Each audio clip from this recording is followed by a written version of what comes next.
Lelah menyelimuti Ira seperti selimut tebal saat ia memarkir motor Matic merah jambu kesayangannya di depan rumah.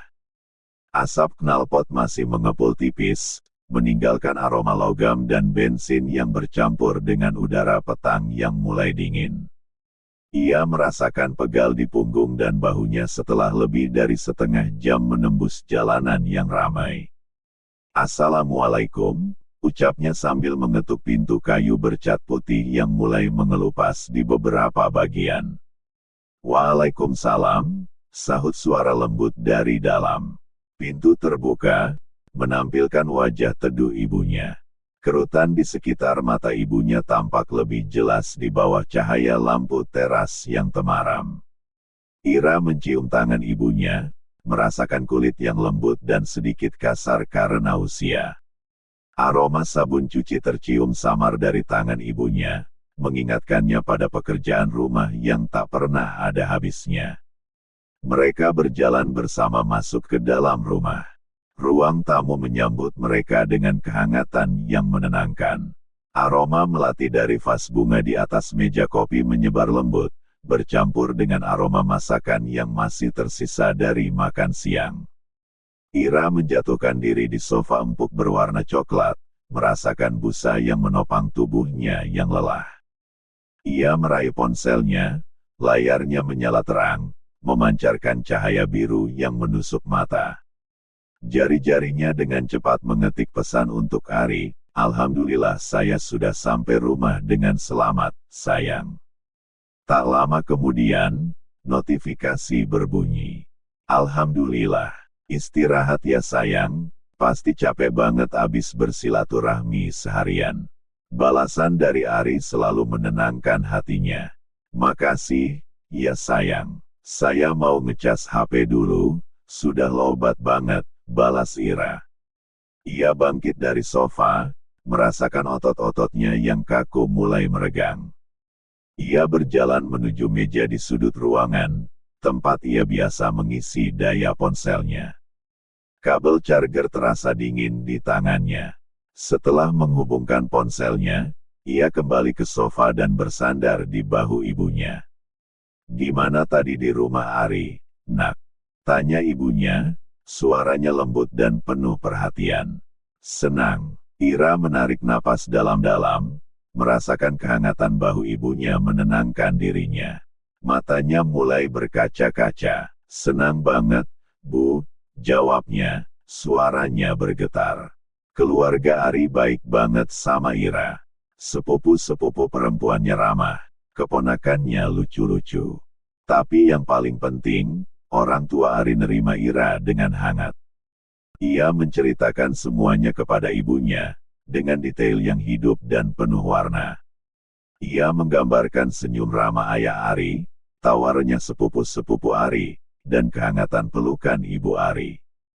Ia menceritakan bagaimana mereka makan opor ayam bersama, bagaimana mereka bercanda dan tertawa, dan bagaimana ia merasa menjadi bagian dari keluarga Ari. Ibunya mengelus-elus kepalanya, rambutnya terasa halus dan lembut di bawah sentuhan ibunya. "Alhamdulillah, nak." Ibu ikut senang mendengarnya. "Jaga baik-baik hubungan kamu sama Ari dan keluarganya. Ingat, restu orang tua itu penting." Waktu berlalu begitu cepat. Tanpa terasa, jam dinding di ruang keluarga sudah menunjukkan pukul 8 malam lewat.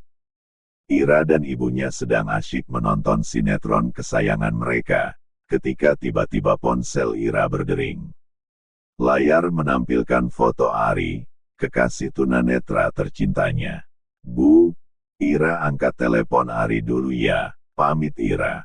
Ibunya mengangguk sambil tersenyum. "Assalamualaikum, sayang," sapa Ira, suaranya penuh kebahagiaan.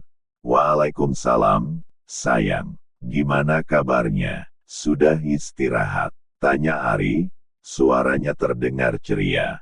"Sudah, sayang. Lagi nonton sinetron sama ibu."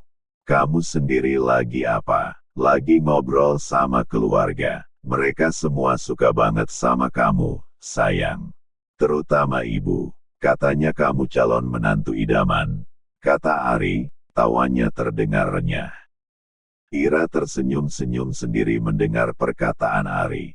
Ira juga bersyukur banget, sayang. Ibu juga tadi bilang makasih banyak sama keluarga kamu, terutama sama om sama tante, sudah nerima Ira dengan baik. Mereka kemudian berbincang santai, membahas banyak hal. Ari bercerita tentang usahanya berjualan pulsa yang semakin berkembang, dan Ira bercerita tentang usaha jahit rumahannya yang mulai kebanjiran orderan. Mereka saling mendukung dan menyemangati satu sama lain. Tak terasa, waktu sudah hampir menunjukkan pukul 11 malam. Sudah malam, sayang. Kamu tidur ya, besok kan harus menjahit lagi, kata Ari, suaranya penuh perhatian.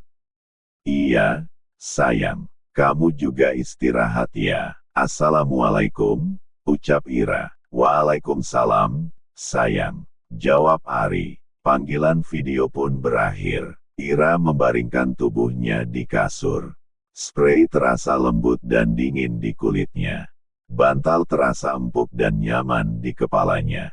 Raganya memang lelah, tetapi hatinya terasa begitu bahagia. Ia memejamkan mata, membayangkan wajah Ari yang selalu tersenyum. Ira pun akhirnya terlelap. Dalam tidurnya, ia bermimpi sedang makan opor ayam berdua dengan Ari, sama seperti apa yang mereka lakukan di rumah Ari tadi siang.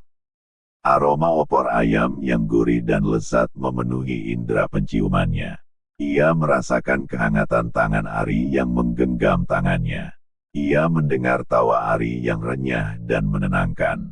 Mimpi itu begitu nyata, begitu indah, hingga ia tak ingin terbangun.